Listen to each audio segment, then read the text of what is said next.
Black Flies. Civil War. Rebel Moon partout. Et maintenant Monkey Man. On a eu un mois d'avril plus que d'eau. Monsieur, bonjour, je crois que vous avez la pêche et qu'elle vous traite bien. Allons nous taper vénère avec Monkey Man. Film attendu aussi, je ne pensais pas qu'il allait sortir en salle si tôt. J'ai pas trop suivi sa promo d'ailleurs. J'ai vu la bande-annonce il n'y a pas si longtemps et boum, il débarque. Quel gros kiff, parce que je kiffe Dev Patel. Avant de parler baston, avant de parler action, je vais te parler de toute l'affection que je voue à ce jeune homme. Et même à tout le casting de Skins. Quelle série, une superbe série d'ado anglaise qui a un peu révolutionné le genre bien avant Euphoria. Et la majorité de ce casting a fait une grande carrière, une carrière qui est méritée parce que c'est des acteurs de talent. Et Dev Patel en faisait partie. C'était pas un des principaux, c'était quand même un acteur assez secondaire, dans la première génération des Skins d'ailleurs, mais le gars a bien mené sa barque pour faire une carrière remarquable. Mais je n'imagine pas à pareil fait au niveau de l'action, parce que ce mec donnait une impression de plus jouer dans du drama. C'est quand même un acteur assez solide, qui a un vrai charisme, qui est super charmant, qui a embelli avec le temps, c'est devenu un super adulte, n'importe quoi, un bel adulte, un beau jeune homme. Et il a quel âge ? Je pense qu'il doit avoir une trentaine d'années maintenant, les années passent. Et moi, ce qui m'a toujours impressionné, c'est le charisme qu'il dégage et surtout sa voix. Il a une voix qui est vraiment magnifique, une voix qui m'émeut à un point. Le mec dont on charmait. Et bien qu'il ait une vraie présence physique, mis à part l'infâme maître de l'air des années noires de Night Shyamalan, j'ai jamais vraiment vu se taper juste sur un autre film, un film qui est passé sur Amazon il y a quelques années, qui est passé complètement inaperçu, mais moi j'avais vraiment kiffé, The Waiting List, où là il joue le rôle d'un tueur à gages, et tu sens que le mec il a vraiment une présence physique pour ce pétard. Alors je l'ai pas vu ce pétard, parce que là c'était plus avec du gun, parce que là le mec au niveau pression, au niveau regard, il est pas là pour rigoler, et il était archi crédible. Donc j'ai été moyennement étonné par l'intérêt qu'il voit à l'action, il y a un véritable engagement de sa part, parce que il est devant et derrière la caméra, première réalisation pour lui, et c'était un projet de longue haleine, parce que ça fait des années qu'il l'a mis en production, il a été aidé pile poil par Jordan Peele.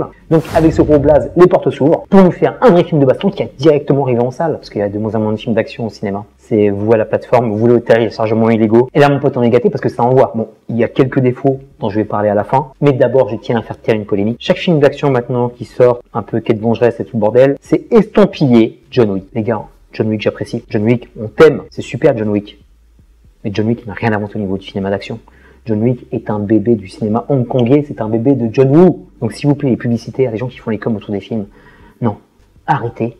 Dès qu'on voit un mec en costume qui va se taper, c'est John Wick. Non, les gars, les mecs en costume, c'est depuis les années 70-80, dans le cinéma hongkongais, ça existe depuis des lustres. Donc arrêtez de nous casser les burnes avec John Wick, parce que ce film n'a rien à voir avec John Wick. John Wick, c'est un univers qui est ultra codé, il y a de l'élégance. Oui, il y a une forme de violence, mais là, non, là, on est dans un film qui est réaliste socialement, qui se place au niveau de la société indienne, la société de la mondialisation aussi, parce que l'Inde est un pays important au niveau mondialisation. Et c'est même une antithèse de John Wick, parce que John Wick c'est soyeux, il y a des beaux costards, mais là c'est crade à souhait. T'as de la crasse, tu as de la sueur, tu as des gerbes de sang, tu souffres, il y a de la promiscuité partout. T'es dans une mégalopole indienne et nous connaissons les affres depuis des années de la civilisation indienne de l'ère moderne. Une surpopulation ingérable avec un maximum de SDF, des infrastructures sanitaires qui sont déplorables. Il n'y a pas de poubellier là-bas, il n'y a pas de gestion des déchets, il n'y a pas d'assainissement. Une pollution de l'air et un manque d'accès à l'eau potable.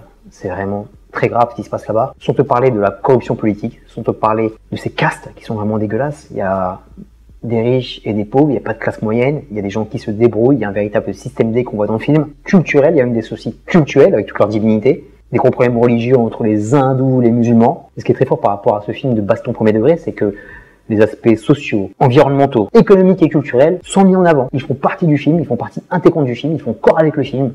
Et ça l'élève au niveau des enjeux, ça lui donne encore plus de qualité. C'est un film où on est tout le temps sur le qui-vive, c'est un film qui est frénétique. Il y a de la population à l'écran, on est pris dans les tentacules de cette ville. Soit Mumbai, Calcutta ou toutes les grandes villes mégalopoles indiennes. Et ce que j'ai kiffé, ce qui se dégage de ce film, c'est vraiment sa rage, cette fièvre qui est là de bout en bout, qui monte crescendo. Même au niveau des bastons au départ, tu as un véritable parcours héroïque par rapport à Dev Patel. Le mec est déterminé mais maladroit, il va apprendre de ses erreurs, jusqu'au final pour nous donner un superbe récit de vengeance, mais aussi pour nous donner un message crédible et à charge contre la société indienne actuelle. Il est fort le gars. Parce que là à l'écran, on va voir défiler tous les fils de pommes made in India, avec de l'expropriation par la force, les inégalités sociales que je t'ai mentionnées par les castes, de la violence policière qui te dégoûte, et de l'oppression des minorités quand tu vois la hagra qu'ils vont faire à des transsexuels. Un vrai film politique qui s'ancre dans la réalité, qui me prend même le dessus sur l'action au départ, et ça, j'ai trouvé ça formidable. Et un Dev Patel qui va réussir à jouer avec le gars de la rue, mais en même temps, un mec aussi qui va nous montrer un peu ce que c'est que la mythologie indienne, un peu la spiritualité, en faisant appel à des figures divines. Alors j'ai reconnu le roi singe, mais il y a d'autres choses qui m'ont échappé. Je suis vraiment pas expert en la matière, et tu comprends petit à petit cette quête vengeresse, pas que par rapport à une seule personne, mais par rapport à tout un système, mon pote. Quand tu vois ces putains d'esclavagistes qui écrasent les petites gens, ça te fout les boules, t'as envie de te mettre avec lui, mon gars, t'as envie de faire une team-up et rentrer dans l'écran et te battre, et te faire défoncer la gueule, parce qu'il se fait pas mal défoncer la gueule, encore un héros qui saigne, on aime les voir saigner, on aime les voir souffrir au départ, et ça va durer pas mal de temps, avant de plus rentrer dans l'action, quand il va commencer à glow up, quand il va commencer à devenir ce singe. C'est un peu dommage, je trouve que on avait cette figure de singe au départ, ce masque là que je kiffais. Pareil par rapport au match de MMA catch qui était vraiment pas mal. Et c'est juste là, par rapport à lui, je pense que c'est des erreurs de débutant, il vient de commencer le gars, mais il est quand même assez prometteur. Je trouve que sa réalisation est vraiment bien, parce qu'il s'est vraiment appuyé sur le décor, appuyé sur l'ambiance, cette atmosphère, cette humidité. T'as tout le temps chaud quand tu regardes le film. Et c'est là qu'il y a un petit bémol. Je trouve qu'il y a vraiment un petit problème de découpage. Ça m'a fait penser un peu, surtout dans l'écran, ouais. Surtout les combats sur le ring, ça m'a fait penser un peu à Dying the Dog. C'est un peu frénétique, je comprends ce style-là, c'est super sympa. Mais il y a parfois malheureusement des séquences qui sont illisibles. Il essaie aussi beaucoup de techniques différentes. Des fois il y a un petit plan séquence qui va se rajouter à une vue à la première personne. En ce moment c'est les vues à la première personne, tout le monde les fait quoi. Roadhouse, Challenger, tout le monde s'amuse avec ça, mais je pense qu'il faut choisir. Les réalisateurs, faites un choix s'il vous plaît, vue à la première personne ou plan large. Mais malheureusement les gars, vous pouvez pas tout mélanger. Choisir, c'est relancer mon gars, mais pense à nous spectateurs. C'est le bordel après, parce que ça peut nous décorréler de l'action. Mais ça reste vraiment pas mal, et il y a un petit training montage qui est très sympa, qui est folklorique, qui se passe dans un temple, j'ai trouvé ça cool aussi. Avec un peu de produits psychédéliques qui va lui permettre de se remettre mentalement de tout ce qu'il a vécu par rapport à ses traumatismes d'enfance. Même ce petit flashback est super cool et qui revient souvent. Il y a une véritable violence viscérale parce que tu es là pour te taper à la fois pour survivre et à la fois pour tuer. Il n'y a pas de Batman code, mon pote. Il est là pour les buter. Et il va tout faire pour aller jusqu'au bout et nous avec lui. C'est marrant parce que je sais pas s'il l'a fait exprès, mais il y a une évolution au niveau de la tatane parce que tu vois que le mec progresse. Et je trouve que la scène de fin est vraiment réussie, avec de belles trouvailles, de la belle mise en scène, c'est réfléchi. Il y a une très belle scène d'ascenseur d'ailleurs, pas si belle que celle de Farang, mais elle est très cool aussi. À la fin, tout devient une arme, que ce soit avec des fusées, que ce soit avec des faux, que ce soit avec des ustensiles de cuisine, et surtout avec ses points. Et là, mon pote, ça devient gorgeous, parce que ça devient un jeu vidéo. Il y a des passages de level que je kiffe. Tu montes d'étage en étage pour te taper, que ce soit avec plusieurs personnes, que ce soit contre un boss. Et une scène aussi, alors je sais pas si c'est un hommage, mais ça me fait penser un peu à Opération Dragon. Et les bad guys, dont un qui est vraiment crédible et qui a une moustache. Moustache veut dire Minute Commando, veut dire Bennett. Donc, grande classe. Et le bad guy derrière le bad guy, hyper charismatique. Là aussi, c'est trop bien trouvé, mon pote. Je t'en dis pas plus, mais il y a tellement de fils de timbre dans ce film que c'est superbe par rapport à Dev Patel d'avoir trouvé toutes ces gueules. Donc bravo mon pote Dev Patel, qu'est-ce que je suis fier de toi, quel parcours magnifique en tant qu'acteur et maintenant réalisateur par rapport à ce film qui me donne beaucoup d'espoir. C'est un essai qui est validé pratiquement à 95%. Il manque 2-3 petites choses aussi, 2-3 petites pétounes parce que c'est encore brouillon au niveau de l'action. Je pense que tu peux beaucoup mieux faire.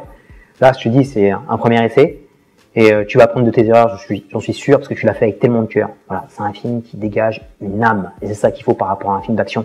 C'est pas un film qui nous prend pour un con, c'est pas de la porn action, enfin de la porn violence surtout. C'est pas poseur pour un sou, c'est pas un film façon David Leitch là qui arrive avec Fall Guy et ça fait up. Là c'est un film mon pote qui prend son sujet au sérieux, qui prend le spectateur au sérieux, qui est là pour nous montrer une véritable Inde, un vrai pays qui fait partie de notre planète, qui est très difficile, avec de la vraie bastonnade, de la vraie violence où on est engagé mon pote. Et c'est ce genre de guerre urbaine qu'on veut voir plus souvent au cinéma. Et surtout avec le cinéma asiatique, c'est du cinéma asiatique, que ce soit coréen, indien, indonésien. Faites-nous des films comme ça les gars, on va en voir plus au cinéma. On veut une grosse distrib par rapport à ces films s'il vous plaît. Terminé pour Monkey Man, je te dis à très bientôt pour une prochaine vidéo. D'ici là, porte-toi bien, merci pour tes likes, tes partages, tes commentaires. Est-ce que tu as vu Monkey Man? Qu'est-ce que tu en as pensé? Qu'est-ce que tu penses des premiers pas de la carrière de réalisateur de Dev Patel au cinéma? Est-ce que tu valides? Est-ce que tu valides pas? Dis-moi tout dans un commentaire enragé. Peace and love!